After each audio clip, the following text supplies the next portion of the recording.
juga tak tembun-tembun. Lagi lumah-lung, tak berapa juga ya. Tapi lumayan tetap pejik ke modal untuk buka paspor jak Malaysia. Anggo si di pada urang yang hana menempok. Yang pehok pelagut lemah dek.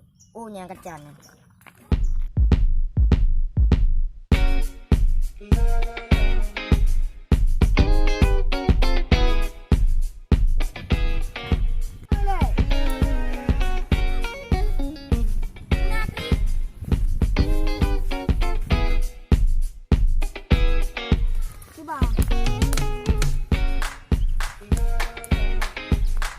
Yo kau nak pulau lemah je.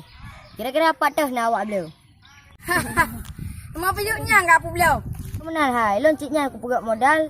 Pulau lemah, nak jak Malaysia. Semana Kri, dikajak pasal agen kadang nak rak temu kadang jak. Okey lah Nan. Bahan jak pasal agen aku. Boyak tak jak.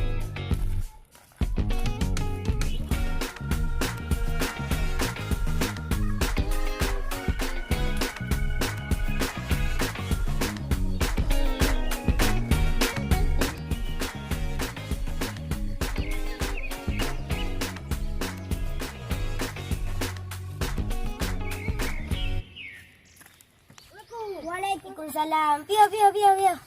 Ya, kamu apa dah narau agen? Je. Oh, nak pulau tanah lah ya.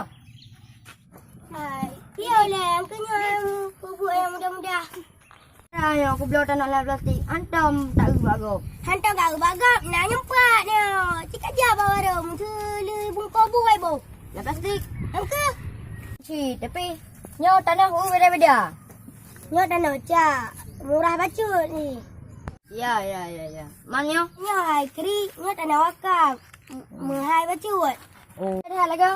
Nyo tak nak singketam. Macam tergede bacut dengan karu bacut. Nyo je rom dengan betul. Oh. Nyo lagi ada tanah yo.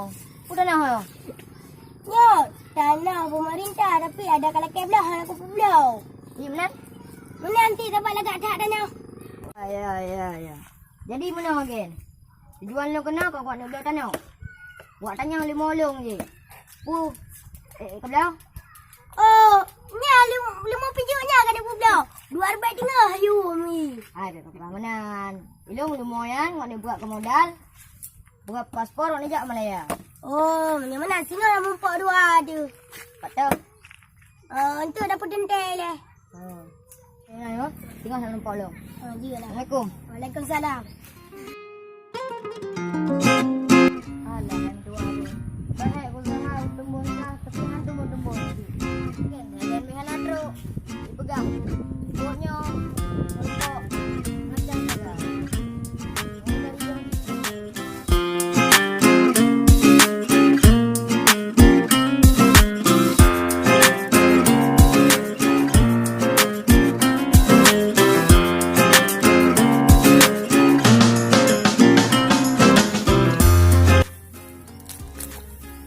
Alhamdulillah.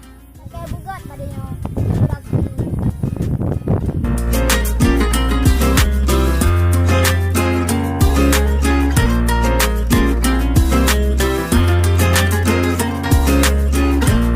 Again.